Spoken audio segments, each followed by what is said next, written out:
mavzuni mustahkamlashda hozir siz bilan poyezd o'yinini o'ynaymiz. Bu o'yin qanday o'yin? Qarang. Siz o'ylang, ma'nodosh so'zlarni o'ylang. Qani shu mavzularga qay darajada tushunganingizni bilib olish uchun mana shu o'yinni o'ynaymiz. İchingizda ma'nodosh so'zlarni o'ylang. Mani parta oralab yuraman. O'ylagan o'quvchi ma'nodosh so'zni orqamdan qo'shiladi.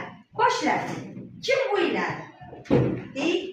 Juda ham yaxshi o'ylang ma'nodosh so'zni. Barakalla, yashasin. O'yladik.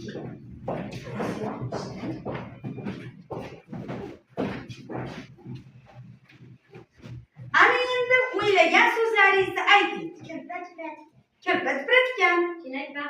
Chelak baqir. Osmon samo. Osmon samo. Volidam onam. Xursand quvnoq. Barakalla. Har bir o'quvchi to'g'ri o'ylabdimi? Yashasin, qarsak chaladi.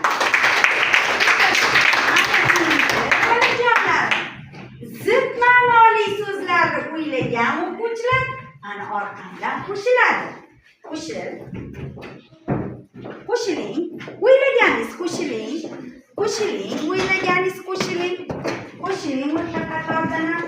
Qo'shiling. Zid ma'noli so'zlarni o'ylagan o'quvchilar qo'shilsin. Barakalla. Qani tez turvardik. Tezroq bo'la qoling. Miralishir orqaga boraver oxiriga.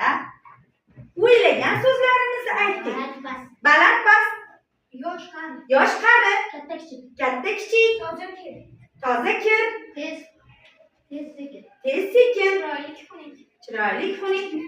Kichkina past. Jim. O'yla qizim. Uxlamadi.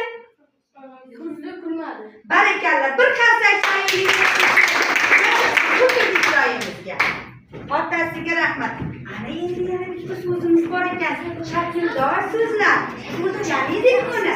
O'ylang, shakldosh so'zlar.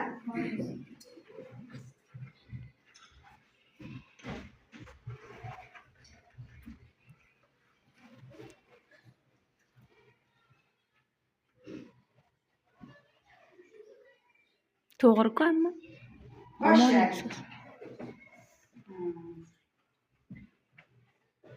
Kim qo'shildi? Keling, qo'shiling. Olma. Yana. Shakldosh.